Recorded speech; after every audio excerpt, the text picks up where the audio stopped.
They say when the night grows still, the trees begin their own murmurs, voices carried on a breeze too cold for comfort. Tonight, as embers dance beneath an ink-black sky, you will hear stories passed down in hushed tones, tales of those who swore they were never alone beneath these boughs. Listen closely, for the forest does not forgive, and every rustle may be more than a branch snapping.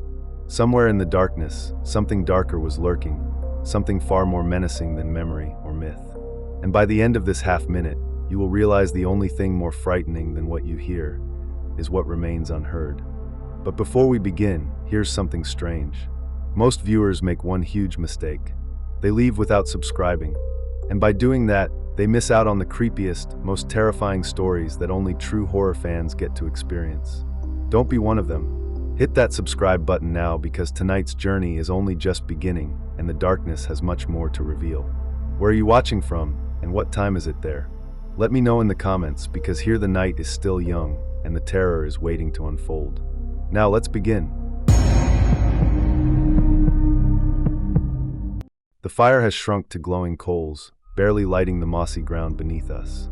Around the clearing, shadows stretch between tall pine trunks, reaching like silent fingers into the dark.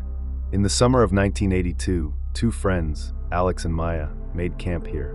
They unpacked their bags, boiled water for coffee, then sat by the fire sharing stories until the stars appeared overhead. After their meal, they slipped into their sleeping bags, lulled by the crackle of embers and the chorus of night insects. But when dawn broke, the sight was eerily still. Alex's hiking boots sat neatly by the tent entrance. Maya's backpack rested where she'd left it. Their water bottles lay on the ground, untouched. The tent flap hung open, revealing nothing but empty sleeping bags. No footprints led away. No rustle of underbrush marked their path.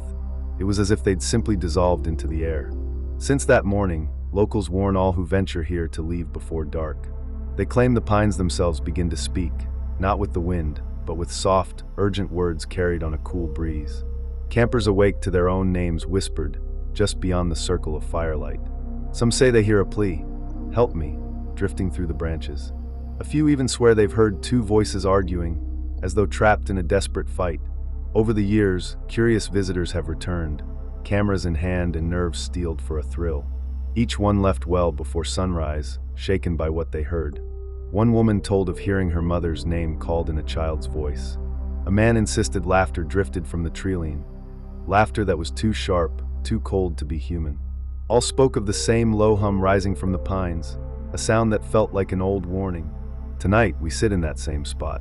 The air is heavy with smoke and the scent of damp pine needles. The coals crackle under a starless sky. Every small sound feels magnified. Every rustle in the branches feels like danger. Keep your ears open. Listen to the pines. They hold the last words of Alex and Maya. And if you hear a voice in the dark, remember, it could be more than a whisper. It could be your warning. After the first night's disappearance, Alex and Maya arrived at this clearing knowing the stories. They'd heard the warnings in the nearest town, that people who stayed here after dusk sometimes never made it to dawn. Still, they set up camp with a deliberate calm. Maya's headlamp beam cut a bright line through the dark as she threaded the tent zipper closed. Inside, they whispered plans for the next day's hike over mugs of hot coffee, the steam swirling in the cool air. But as the ember glow faded, something else joined them. At first, it was almost soothing, a soft scuff in the brush, like a deer stepping lightly through fallen cones. Alex glanced toward the tree line, where shadows pressed close. He called out, "Did you hear that?" Maya only shook her head, her voice tight as she tried to laugh it off. The footsteps came again, closer this time. Each crack of a twig sounded like a warning. Alex shone his flashlight into the darkness, but all he saw was a wall of trunk and needle-covered ground. He snapped the light off, unwilling to disturb whatever watched them. Then the tent zipper moved. A gentle zip zipped back and forth, as though an unseen hand were testing the fabric. Maya froze, her breath catching in her throat. Alex reached to zip it closed, but his fingers passed through empty air. The zip stopped only when he tugged hard, and the silence returned. A single pine needle drifted down, landing with an echo that rang louder than any shout. In that moment, Alex and Maya realized they weren't alone. The forest was listening, and something was inching closer. With the zipper slammed shut and the forest closing in, Alex reached into his pack and pulled out a small voice recorder. The red light blinked on, its soft glow a beacon in the pitch-black tent. He tapped the record button and held the device toward the mesh window, as if coaxing the trees to speak. At first, there was only the crackle of embers and the buzz of far-off insects. Then came a sound that froze Alex's blood, a faint but clear whisper. It was Maya's voice, shaky and urgent. "Alex! Alex, please." The words drifted through the darkness, punctuated by a long pause, then a second, more desperate plea. "Help me, don't leave me." Alex's flashlight darted toward the tree line, its beam slicing through the underbrush. Shadows twisted and recoiled as if hiding something moving just beyond the light. He climbed out of the tent, recorder in hand, and called Maya's name. No answer returned, only the soft rustle of needles underfoot. Heart pounding, Alex pressed deeper among the trunks. Each step snapped a twig. Each breath seemed too loud. He switched the recorder off, but the whispers continued, softer now, like a distant conversation. He backed away, hands shaking, and stumbled back into the clearing. Maya was safe inside the tent, pale and wide-eyed. She never heard her own voice. The rest of the night passed in a blur of fear. Alex replayed the tape again and again, but every time, the hiss and muffled static were all he heard. By dawn, the red light on the recorder blinked off. He pressed play once more. The tape was blank. Not a single whisper remained. As first light crept through the pines, they packed in terrified silence. Alex slipped the recorder into his pocket, staring at it as if it had betrayed him. The forest held its secrets close, and let none leave behind a single proof. Later that morning, Alex couldn't shake the feeling that something followed them. He retrieved his handheld video camera, determined to capture any sign of the forest's secret. The lens tracked over gnarled trunks, low-hanging branches, and the thick carpet of needles. Every time the wind whispered, the branches seemed to shift as though alive. Behind a cluster of pines, Alex spotted it. A branch twisted into the shape of a face. Its eyes gaped in hollow circles, lips curved into a silent scream. Mesmerized, he stepped closer, camera held at chest height. The air grew colder. His breath puffed out in front of him. With each step, the ground underfoot softened, as if the forest itself wanted him to stay. He raised the camera, zooming into the wooden visage. The mouth quivered, though there was no wind. A low growl rumbled through the clearing, the sound coming from deep within the trees. Alex's heart thundered in his ears. He whispered Maya's name, but the growl answered. It grew louder, shaking the branches overhead. The camera shook as Alex's hand trembled. His flashlight flickered off, plunging him into darkness. The growl swelled into a guttural roar. Alex raised the camera higher, straining to capture the source. Suddenly, a long, gnarled finger of bark snapped forward, brushing the lens. The camera slipped from his grasp. Hand over eyes, Alex lunged to catch it, but the shape melted back into the tangle of branches. The roar cut short, replaced by a final, bone-chilling whisper, his name. And then blackness. When rescuers arrived hours later, they found only the abandoned camera lying among the coals. Its battery was dead, but upon charging it back at the ranger station, they pressed play. The screen flickered to life, revealing Alex's trembling hands, the camera's view of the twisted face in the pines. Then the device slipped from his grasp. The last frame froze on two terrified eyes reflected in the dark lens, wide and unblinking. Yet when they checked the audio track, there was only silence, no growls, no whispers, no proof of what Alex saw. Rangers found no footprints leading away. No blood, no sign of Alex or Maya. The clearing lay as it always did, silent, empty, unchanged. Only the camera remained, its images a haunting question with no answer. They searched for Alex and Maya for days, but the forest yielded no trace. Weeks later, someone dared to return the camera to the clearing, placing it where Alex first filmed the face. They said the embers there still glowed faintly, as if fed by something more than wood. Tonight, we passed that same camera from hand to hand, each of us staring at the frozen eyes. We light our fire on the same ground where Alex and Maya vanished. And as the flames flicker, consider this.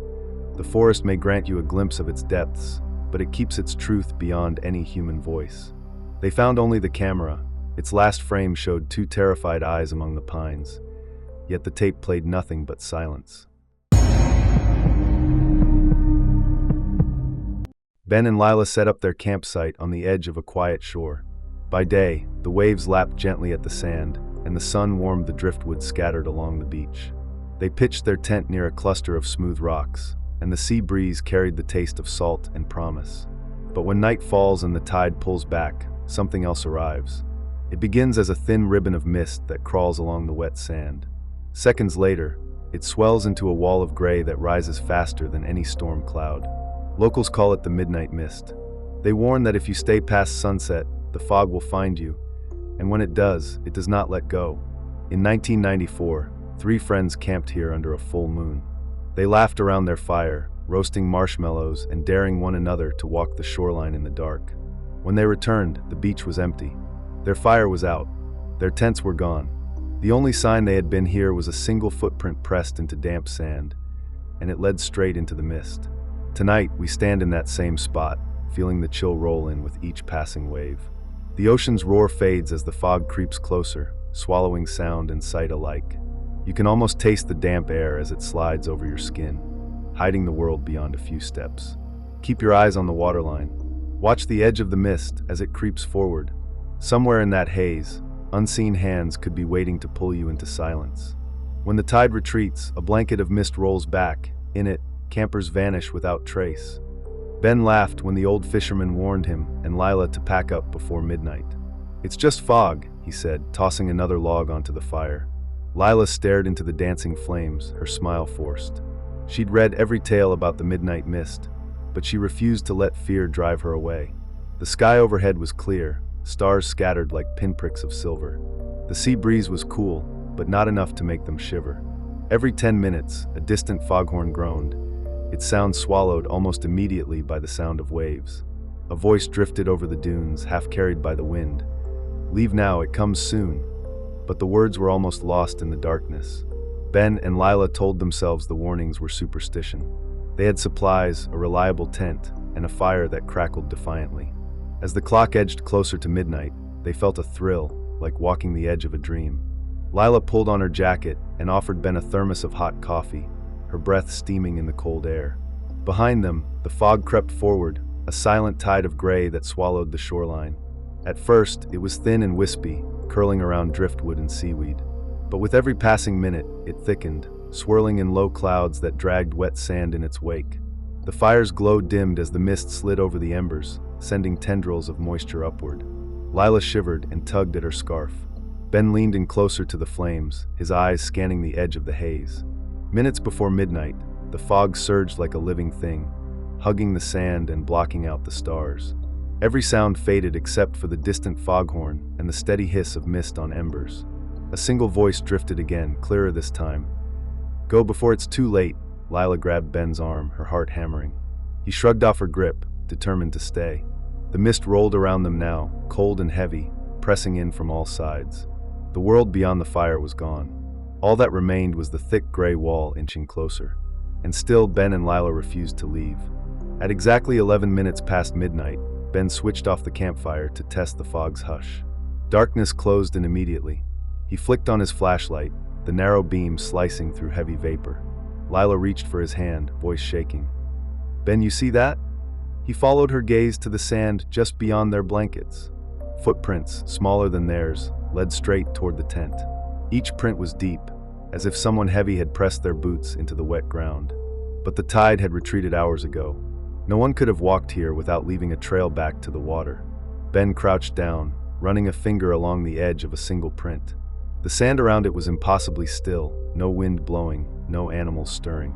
Their own tracks stopped at the fire pit. These footprints started outside the glow of the embers and moved inward, as though something had approached them in secret. A soft, muffled voice drifted through the fog, so faint Ben barely heard it. It sounded like Lila's cry, calling his name in panic. "Ben, help me." The words came again, softer, as if too exhausted to carry further. He swung the flashlight beam into the mist, but saw only pale gray. Each sweep revealed another set of prints, each one closer than the last. Lila shivered and whispered, "We should go." But Ben stood frozen, torn between fear and fascination. He raised his camera to capture the prints, hoping to prove what they both sensed. This wasn't natural fog. Then a twig snapped behind them. Lila yanked her hand free, spinning around. Nothing moved but mist swirling in the beam. Her breath hitched.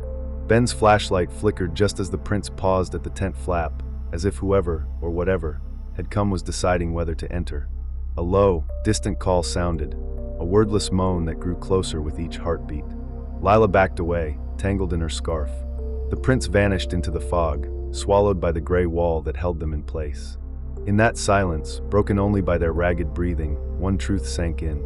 They were not alone. Something had stepped out of the mist, and it was already inside the circle of their light. Ben's flashlight trembled in his grip as he stared into the gray sea of mist. Every breath felt like ice in his lungs. Lila pressed close, her eyes wide and unblinking. The prints had stopped, just beyond their small circle of light.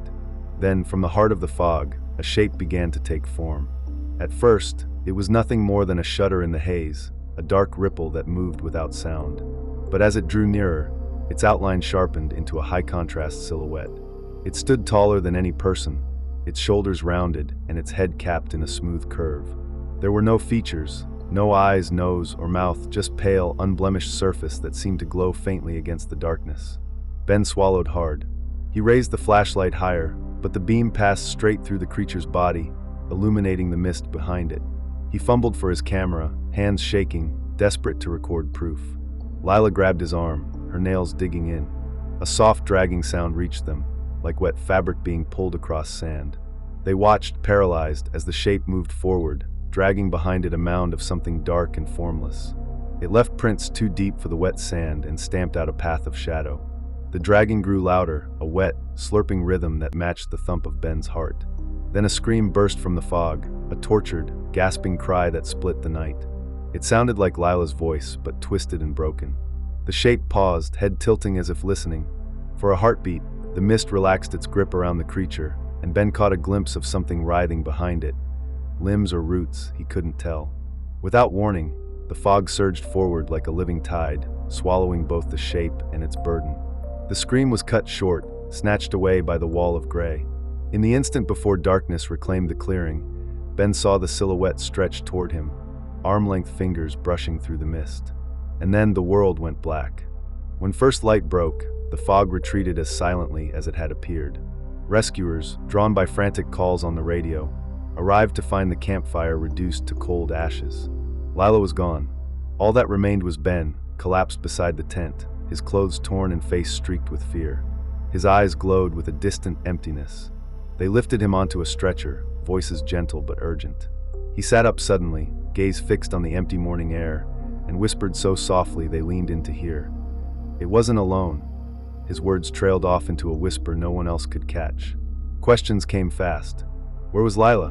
What had they seen? Ben could offer no answers, only that the mist had given form to something that should not exist, a pale shape that moved just beyond understanding, dragging shadows behind it. He spoke of a cry that ended in a silence, so complete it felt alive. Search parties scoured the shoreline and dunes for days, but found no trace of Lila, or of any footprints leading away. Only Ben's footprints remained, interrupted by the late-night prints of that unseen other. They faded at the water's edge, as though the mist itself had licked them clean. In the ranger station, investigators played back Ben's camera, only to find the tape blank. No silhouettes, no screams, no proof of the terror he had described. Just static. Weeks later, a local fisherman passing the clearing noticed something half buried in sand near the driftwood. A single, pale footprint, deeper than any human's. Beneath it, the wet sand was smooth and unbroken, as if the mist had pressed its hand one last time, leaving behind a warning. Tonight, they tell the tale of Camp Midnight Mist, of Ben's haunted eyes and Lila's absence, and of a sound no recording could capture. And as the fog rolls in once more, remember, sometimes, being the only one left to tell the story is the real horror. In the spring of 1995, a lone figure wandered off the trail just before dusk. His name was David Mercer, an experienced hiker who never left the path, until that night. Search teams gathered at the ranger station, each member equipped with maps, radios, and headlamps. But as they moved into the forest, one light outshone them all, a single, swinging lantern. At first, it was just a glow in the distance, bobbing between trees like a will-o'-the-wisp. The team followed its rhythm, step, pause, step, pulled forward by the hope that David still held it in his hand. Hours passed, and the beam cut through the thick undergrowth, casting long, dancing shadows. Muffled calls of David echoed into the darkness, but the only reply was the lantern's sway. Then, suddenly, the lantern's glow blinked out. The team stopped in mid-step, hearts pounding as the forest fell into a black so deep it felt solid. No call answered. No lantern light guided the way. Only the soft rustle of leaves and the snap of a twig underfoot broke the silence. When they switched on their own lights, there was no sign of David, only his footprints, clear against the damp earth, leading toward an overgrown thicket. The lantern lay on the ground, its glass cracked and handle twisted, as though it had been dropped in terror. No one could explain why the light vanished or where David had gone. Tonight, we stand at the edge of that same thicket. Our lantern swings in the wind, its flame flickering against the black backdrop of ancient oaks. The beam cuts narrow paths through the brush, but beyond its glow lies only questions. Follow us into the dark, where a single lantern once guided a hiker, and listen for the reason his light stayed behind. Ranger Martin Hayes led the main search party that night. He's guided hundreds of hikers back to safety, but he says he's never felt eyes on him like that evening. In a recorded interview years later, his voice still trembles when he describes it. "We were moving slow," he says, following David's footprints. "Every time I raised my flashlight, the beam caught a pair of eyes staring back at me from the brush." He pauses, as if reliving the moment. "They'd vanish when I blinked. Then I'd hear it, a soft sigh, like someone exhaling behind me." The team pressed on, calling David's name. An owl hooted from high in the branches, its cry echoing like an alarm. Martin remembers the silence that swallowed the hoot, a silence so complete it twisted their own voices into distant echoes. Then came the twig snap. It sounded close, too close. He swung his light toward the sound, but the beam picked up nothing but empty leaves shaking in the wind. His heart pounded so loud, he was sure David had fallen, crying out for help. Instead, all he found were more footprints, smaller ones, leading away from the trail. "I felt every hair on my neck stand up," Martin says. "It wasn't just the wind. I felt someone breathing behind me." He turned fast, but the beam of his flashlight hit only darkness. No sign of a body, no sign of David, just the pounding of his own pulse and the forest humming in the background. As the team huddled and debated whether to call for backup, Martin recalls a whisper on the wind, so soft he thought he imagined it. "Help me." He froze, every instinct screaming to run. But the forest held him in place with unseen hands. That night, they lost their guide. David's lantern was the last thing anyone saw, and the first thing to disappear. As the search party pressed on, the riverbank still out of sight, something impossible happened. Despite a steady breeze blowing from the north, the lantern swung eastward, its dull flame bobbing like a heartbeat in the gloom. Ranger Hayes reached out, yanking on the handle, but it slipped through his gloved fingers as if the light had a life of its own. The wind should have pushed the flame backward, but instead it led them forward, into thickets so dense the rescuers had to part the branches by hand. Every step sank into damp earth, every branch snagged their gear. Yet they followed, trance-like, guided by that bobbing glow. The night vision camera captured their pale faces, eyes wide, lips pressed tight against the cold. Each man and woman in the party felt it, a silent tug at the heart. Their radios crackled with static and unspoken fears. When someone asked if they should turn back, no one spoke. Instead, they marched deeper. The mist in their breath hung in the beam, swirling at their feet.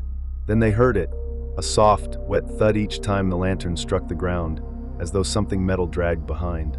They strained to see what trailed the light, but all that appeared was darkness thicker than any shadow. A snap to the left made them jump. The beam of the flashlight skimmed a patch of bare earth, revealing footprints leading away from the lantern's path. They were too small to belong to an adult and too deep to be a child's. Ranger Hayes shone his light on the trees, nothing but gnarled bark and twisted roots. The lantern's glow turned down a narrow game trail. Rescuers followed single file, branches clawing at their jackets. With every step, the forest grew quieter. The usual night chorus of insects and frogs fell silent, as if the woods themselves were holding their breath. And then, somewhere ahead, the lamp's flame flickered once, and vanished, plunging them into a darkness so complete they could see the shape of their own fear. They stumbled out of the trees just as the lantern's light winked out. Ranger Hayes cursed as he lunged forward, but the lantern slipped free of his grasp. It tumbled down a sloping bank, striking each stone with a hollow clang that rang through the night. The team froze, hearts pounding. The forest noise, already hushed, fell away completely. No wind, no rustling leaves, no distant bird call, only the echo of metal on rock. Ranger Hayes scanned the darkness with his flashlight, but all it revealed was the steep drop toward the river's edge. Then, from below came the splash, deep, resonant like a body entering cold water. It rippled across the glassy surface, swallowing every other sound. A shiver ran through the rescuers, and they knew without speaking that something had fallen with the lantern. A child's laugh, high and empty, echoed inland, then faded as quickly as it came. A single droplet of water dripped from a leaf above, falling into the river with a ping so sharp it felt like a whip crack. One by one, the rescuers edged toward the bank. Their feet sank into soggy soil. Their breaths came in quick bursts. Each step brought them closer to the water, but when they leaned over to peer into the black current, there was nothing. No lantern, no body, no sign of footprints on the smooth stones below. Ranger Hayes signaled the team to hold. He felt the hairs on his arms stand on end. Just then, the river delivered one final message. A small, empty lantern lid bobbed to the surface, drifting toward the bank before slipping beneath a mound of mist. And then the forest exhaled, releasing them from its grip, and plunging them back into a silence more terrifying than any scream. They never found David Mercer. No trace of him ever surfaced. Search parties combed the river and surrounding woods for days, but each lantern recovered was always extinguished. Hundreds of them, draped like ragged ghosts across the gravel bars. The riverbed seemed to yield lantern after lantern, each one blanketed in wet sand, as if someone left a message they couldn't speak. Weeks later, a local patron found a discarded boot on a log by the waterline. Inside, they discovered a folded scrap of paper, a single word scrawled in trembling script: follow. No signature, no date, just that command, stained with mud and blood. To this day, they leave lanterns at the riverbank, an offering or a warning. Each new lantern lights on its own just before midnight, as if ignited by unseen hands. Campers hear it, a faint glow bobbing in the fog, drifting away into the darkness.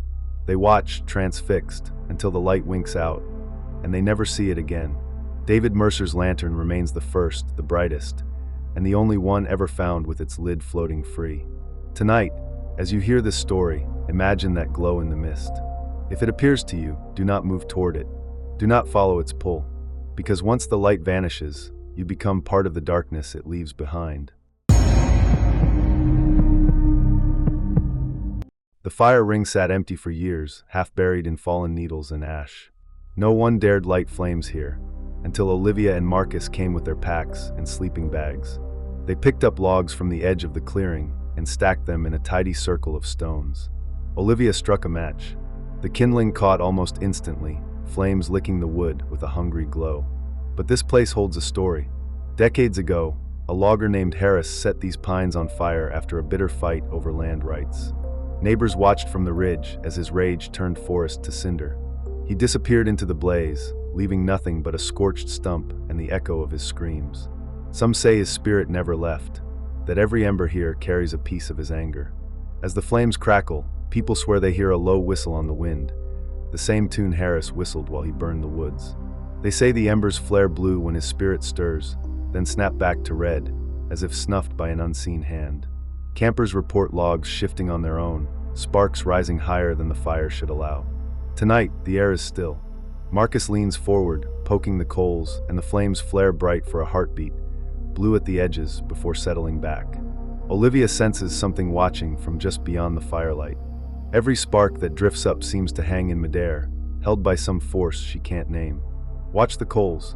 Listen for that whistle. Keep your hands close to the warmth, because they say the flame never dies when injustice haunts the woods. Tonight, you'll understand why. Olivia and Marcus chose this clearing because it was easy ground, flat, open, ringed by ancient stumps that marked where pines once stood. As they unloaded their gear, the wind picked up, sending brittle leaves skittering across the clearing like restless spirits. Olivia spread out a tarp while Marcus carried logs to the center, stacking them carefully between rusted metal rings that once held heavier beams. The night air was colder here, their breaths visible in front of them. Marcus paused, tracing his fingers over deep gouges in the stone that formed the fire ring, remnants of heavy chainsaws that tore through this forest decades ago. He remembered the stories, how loggers raced machines through stands of pines, the roar of engines drowning out birdsong, the way wood splintered and fell in thunderous crashes. Olivia struck a match, its spark a brief flare in the darkness. The kindling caught quickly, flames licking the dry tinder. They settled on logs thick with old sap, and the fire roared to life, its heat pushing back the chill that clung to the ground. Yet as the flames climbed the wood, the echo of a chainsaw seemed to ripple through the air, soft at first, then louder, as though the past itself was roaring back to life. Marcus leaned forward, poking embers with a stick. A gust of wind rattled the tree branches overhead, sounding like distant metal against bark. Olivia zipped up the tent, her gloved hand pausing as a sharp breeze sent a swirl of dead leaves into their circle of light. She glanced toward the stumps at the edge of the clearing, half expecting to see shadows moving where trees once stood. The fire crackled, its glow revealing empty cut marks on the stumps, evidence of lives uprooted without mercy. Marcus and Olivia exchanged a look, the memory of those chainsaws echoing in both their minds. They settled into their chairs, wrapped in blankets, staring at the flames that seemed to burn hotter here, as if feeding on the land's old violence. And when the wind died down, the forest grew so still it sounded alive, like the clearing itself was holding its breath, waiting for what would come next. Olivia awoke before dawn, her sleep broken by a faint glow across the clearing. Marcus lay curled beside her, breathing deeply. She slipped out of the tent, blanket around her shoulders, and walked toward the fire ring. The logs had cooled to charcoal hours ago, yet now, ember veins glowed crimson beneath a thin layer of ash. A soft hiss rose as unseen heat stoked the coals back to life. She knelt beside the fire, placing a hand near the embers to feel the heat. The temperature rose as if someone had recently stirred the coals. No sticks had been added. No wind had kicked up. The flames danced higher, flickering in an unnatural shade of blue before settling back to orange. Olivia's heart pounded. This was more than stray embers catching. Behind her, Marcus emerged, rubbing his eyes in confusion. "I didn't add wood," he whispered. His voice cracked against the silence. They both watched as the embers shifted, forming shapes that looked deliberate. Small piles of ash moved as if brushed by invisible hands. As they leaned in, letters emerged, deep grooves carved in the glowing coals. First an H, then an A, then an R, and finally an R, followed by I and S. Harris's name lay spelled out in fresh embers, each character glowing like a burning scar.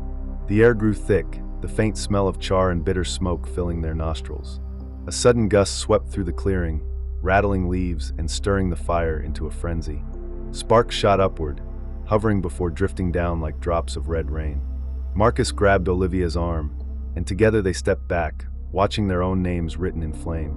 They heard a chorus of whispers weaving through the trees, soft syllables carrying anger and sorrow in equal measure.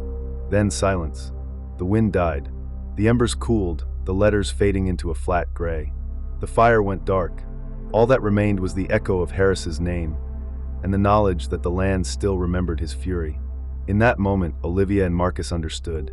Some injustices never die, and some flames reignite on their own. As the last ember letters faded, the air shifted. Olivia and Marcus stepped back, hearts hammering. The fire burned low, coals glowing with a dull red afterglow. Then, without warning, the coals flared back to life, brighter, hotter, casting grotesque shadows on the surrounding stumps. From the center of the flames, a shape began to rise.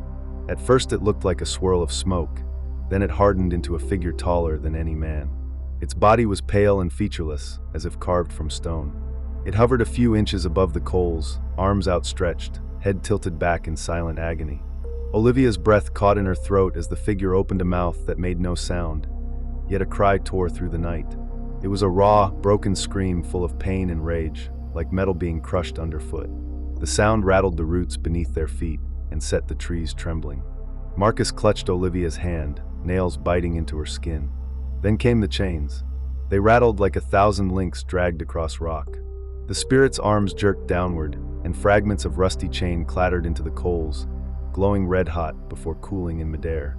Each link seemed to stretch into the forest, binding the trees themselves in a network of cold steel.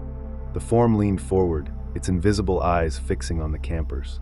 In a voice like grinding metal, it spoke a single word: justice. The air vibrated with that word, and the ground beneath them shook. Olivia felt the weight of every fallen tree, every life destroyed by Harris's greed. She stumbled backward, heart racing as the spirit pointed a shaking finger at her and Marcus. For a moment, time stood still. The scream faded into a low hum. The chains dropped from the flames and clattered to the ring of stones. Then the figure dissolved into smoke, drifting upward in a spiral before vanishing into the night sky. The flames died in one last hiss, leaving only the echo of its cry. By dawn, the fire had burned itself to cold ash. Olivia and Marcus sat on overturned logs, their faces pale and eyes wide with disbelief. All night they had heard that scream, felt the chains rattle around their camp, and watched the spirit of Harris rise from the embers to demand his due. Now the clearing lay silent, the air heavy with the smell of spent smoke and damp earth. They rose slowly, half expecting the fire to reignite on its own. Instead, they found the ashes undisturbed, except for fresh marks on the stones. In neat rows, scratch marks cut into each rock spelled out a single word: sorry. The letters looked carved, as if a million tiny claws had etched an apology into the fire ring. Olivia knelt to trace the letters with her fingertips. The grooves were deep and cold, though the stones had cooled long ago. She pressed harder and felt the vibration of the ground, as if the forest itself shivered at that word. Marcus ran his hand along the outer rim and found more words on a nearby stump: forgive me. In that moment, they realized Harris had used his own vengeance to deliver a final message. His spirit lingered not to harm them, but to admit his guilt. The same fire that destroyed him had carried his apology across decades. As they packed their gear in stunned silence, Olivia looked back at the ring of stones. The forest was still, but she could almost hear a faint whisper on the breeze, a soft "thank you." They left the clearing with heavy hearts, the words burned forever into their memories. And though the embers died, the apology remained, a final spark of peace among the ashes of revenge. Which story chilled you to the bone? Drop your choice in the comments, share your own campfire encounter, and don't forget to subscribe for more true tales from the edge of darkness.